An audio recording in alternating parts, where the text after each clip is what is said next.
So in Bhubaneswar, outskirts of it was a small village.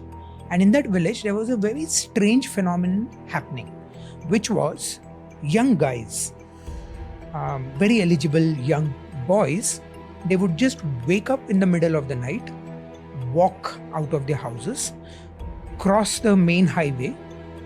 There was a forest on the other side. They would go to the forest, wherein there was a tree, a huge tree. They would just hang themselves on the tree. And this happened multiple times with a lot of boys in that same village. Nobody knew why it happened, why the same tree, but it was kind of an expected thing that every few days you are going to find a boy hanging from it.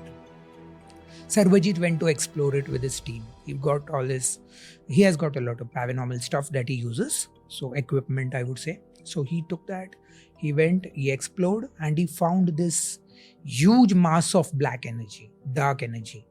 What does that mean? Tree. He could sense it because he has psychics on his team. So this is something that normal people do have a sense of, but to a very small extent. Like when you get creeped out in a particular location. We get creeped out. We would just describe it as, I got creeped out. I do not know what happened. I would just say a shadow passed and I don't know what it is.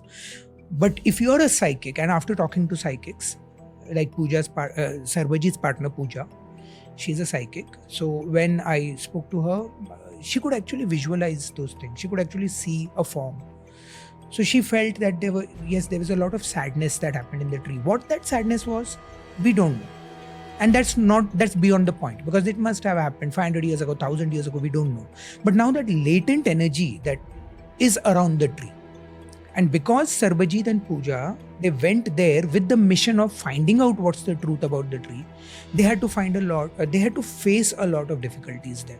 Like, there was a kind of, how should I explain it? A kind of a small mini tornado, which engulfed the whole tree while they were there, which was quite unheard of in those places. They heard voices, and they could actually see like people, like how they show in Hollywood movies, the long black shadows, the tall ones. So they actually saw all that stuff.